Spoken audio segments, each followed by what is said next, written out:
മച്ചന്മാരെ നമ്മളിന്ന് നമ്മുടെ നാട്ടിൽ എൻ്റെ നാട്ടിൽ നിന്ന് ഇളനാട്ടിൽ നിന്ന് കൊല്ലത്തിലോട്ടൊരു ലാബിൻ്റെ ഫീമെയിൽ പപ്പീനെ കൊടുത്ത വീഡിയോ ആണ് ഞാനിപ്പോൾ ഈ യൂട്യൂബിൽ ഇട്ടിരിക്കുന്നത്.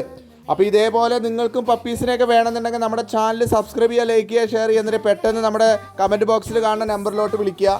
അപ്പോൾ നമ്മുടെ എല്ലാതരം ബ്രീഡുകളുണ്ട്. German shepherd, lab, rottweiler, Doberman, husky, Pomeranian, toy pom, ഇതേപോലെ നല്ല നല്ല ക്വാളിറ്റിയുള്ള പപ്പീസും വില കുറവിലുള്ള പപ്പീസും അതേപോലെ നല്ല ഇമ്പോർട്ടൻ്റ് ലൈനേജ് പപ്പീസ്, നല്ല വില കൂടിയ പപ്പീസ് എല്ലാം ഉണ്ട്. ഇപ്പോൾ സാധാരണക്കാർക്കും അതേപോലെ കുട്ടികൾക്ക് വീട്ടിനകത്ത് വളർത്താനും അതേപോലെ പുറത്ത് വളർത്തുന്ന ഡോഗ്സും എല്ലാം നമ്മുടെ കയ്യിലുണ്ട്. അപ്പോൾ നമ്മുടെ ചാനൽ എല്ലാവരും സബ്സ്ക്രൈബ് ചെയ്യുക, ലൈക്ക് ചെയ്യുക, പെട്ടെന്ന് നമ്മുടെ ഈ നമ്പറിലോട്ട് വിളിക്കുക, ബുക്ക് ചെയ്യുക. അതേപോലെ നമ്മൾ ട്രാൻസ്പോർട്ടേഷൻ ഓൾ കേരള ഡെലിവറി ഉണ്ട്. കേരളത്തിൻ്റെ ഒരുവിധം എല്ലാ ജില്ലകളിലേക്കും നമ്മൾ ഡെലിവറി ചെയ്ത് കൊടുക്കുന്നുണ്ട്. അതേപോലെ തമിഴ്നാട്, ബാംഗ്ലൂർ, എല്ലാ സ്ഥലത്തേക്കും നമ്മൾ ഡെലിവറി ചെയ്യുന്നുണ്ട്. അപ്പോൾ ഇതേപോലെ നമ്മൾ ഡെയിലി പപ്പീസിനെ കയറ്റി വിടുന്നുണ്ട്. അപ്പോൾ ഡെയിലി നമുക്ക് വീഡിയോ എടുത്തിട്ട് എല്ലാ ദിവസവും അപ്ലോഡ് ചെയ്യാൻ പറ്റില്ല യൂട്യൂബിൽ. അപ്പോൾ ഇതേപോലെ പപ്പീസിനെ വേണം എന്നുള്ളവർ നമ്മുടെ ചാനൽ സബ്സ്ക്രൈബ് ചെയ്തിട്ട് പെട്ടെന്ന് വിളിച്ചോളൂ.